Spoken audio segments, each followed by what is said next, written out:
अध्यक्ष महोदय, सार्वजनिक बांधकाम विभागाच्या बाब क्रमांक 130 पृष्ठ क्रमांक 86 यावर बोलण्यासाठी मी उभा आहे. अध्यक्ष महोदय, या ठिकाणी सार्वजनिक बांधकाम मंत्री आहेत. अध्यक्ष महोदय, मागच्या 3-4 वर्षापासून जी रस्त्याची कामं मंजूर झालीत बजेटमध्ये 0304ची, याची कामं अजूनही अपूर्ण आहेत. रोज लोक आंदोलन करतायत, रोज अपघात होत आहेत. जवळपास 43,000 कोटीची जुनी कामं प्रलंबित दायित्व होतं. नंतर ह्या बजेटमध्ये आपण 10,000 कोटी दिले, पण तरतूद किती झाली? फक्त मागच्या बजेटमध्ये 3,000 कोटी तरतूद झाली, आता थोडी तरतूद झाली. अध्यक्ष महोदय, कामं अपूर्ण आहेत, कामं पूर्ण होत नाहीत. कॉन्ट्रॅक्टरला ज्यावेळेस विचारतो तर कॉन्ट्रॅक्टर सांगतो आमचे PWD बिल देत नाही आणि त्याची मुदत संपून पण ती कामं अद्यापर्यंत पूर्ण होत नाहीत. परत मुदतवाढ शासनाकडे दिली जाते, डांबराचे भाव वाढले इत्यादी कारणामुळे. एका बाजूला ही परिस्थिती आहे अध्यक्ष महोदय ह्या खात्याची. आणि अध्यक्ष महोदय, यांच्याच खात्याचा एक विभाग आहे MSIDC. MSIDCचं काय, MSIDC मध्ये काय आहे? त्यात MSIDC पायाभूत सुविधांसाठी महाराष्ट्र राज्य पायाभूत सुविधा विकास महामंडळ आहे. अध्यक्ष महोदय, ह्या महामंडळाकडे कर्मचारी फक्त ठराविक कर्मचारी आहेत. राजे, आपण छत्रपती शिवाजी महाराजांचे वंशज आहात, आपल्याकडनं काय अपेक्षा आहेत? शिवाजी महाराजांनी भ्रष्टाचारांचा कडेलोट केला होता. संभाजी महाराजांनी तर त्यांना हत्तीच्या पायाखाली दिलं होतं. अध्यक्ष महोदय, यामध्ये व्यवस्थापकीय संचालक दीक्षित नावाचे आहेत. आपल्या राज्यातल्या सगळ्या IAS अधिकाऱ्यांना काहीच काम नाही का? एक रिटायर माणूस तिथे बसवला. का बसवला? फक्त टेंडर मॅनेज करण्यासाठी. ह्या MSIDC तत्व काय? आपल्याकडे एक तत्व असतं, प्रथम येणारच प्रथम प्राधान्य. तर MSIDC तत्व काय राजे? जास्त टक्केवारी देणारच प्राधान्य. मी परत रिपीट करतो, जास्त टक्केवारी देणारच प्राधान्य. मग त्या माणसाचे डॉक्युमेंट बरोबर आहेत, खोटे आहेत, खरे आहेत, काही बघितलं जात नाही. एक उदाहरण देतो, माझ्या धाराशिवच्या मेडिकल कॉलेजचं काम. खरं तर ते काम PSU मार्फत करणं गरजेचं होतं. MSIDCने का घेतलं माहीत नाही.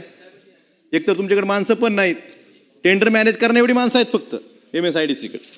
तर त्याबाबत त्या कॉन्ट्रॅक्टरनं बोगस कागदपत्रा आधारे तो क्वालिफाय केला गेला, ते जास्त टक्केवारी दिली असेल, त्यामुळे प्राधान्य दिलं असेल. मी त्याला माहिती मागवतोय तुमच्या डिपार्टमेंटला, ती माहिती सुद्धा खोटी दिली जाते. तुमच्या अधिकाऱ्यांकडनं त्या ठिकाणी माहिती सुद्धा खोटी दिली जाते. आता एकतर तुमचं काम नसताना जवळपास 1 लाख कोटीची काम आहे ती, आणि तुम्ही काय करता?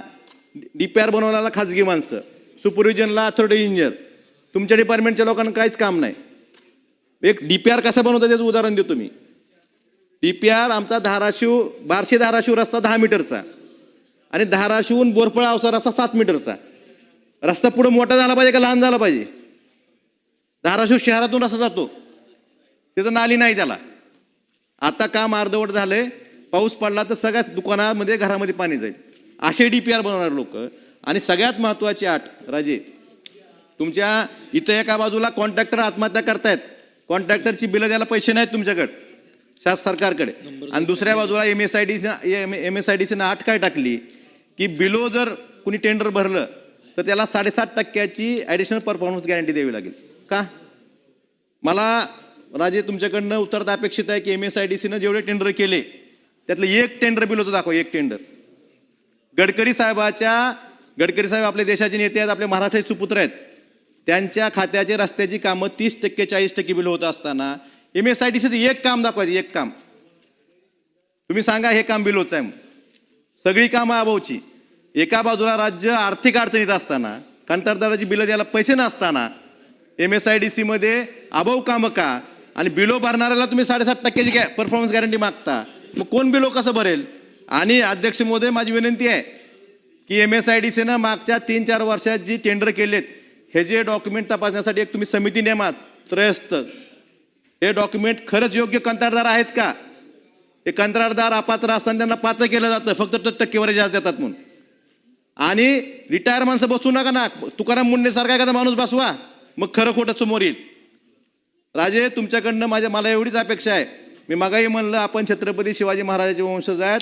त्यांनी कडेलोट केला होता भ्रष्टाचारांचा, चुकीचं काम करणाऱ्याचा. आता लोकशाहीत करता येतं का ना माहीत नाही, पण याच्यावर कारवाई करा.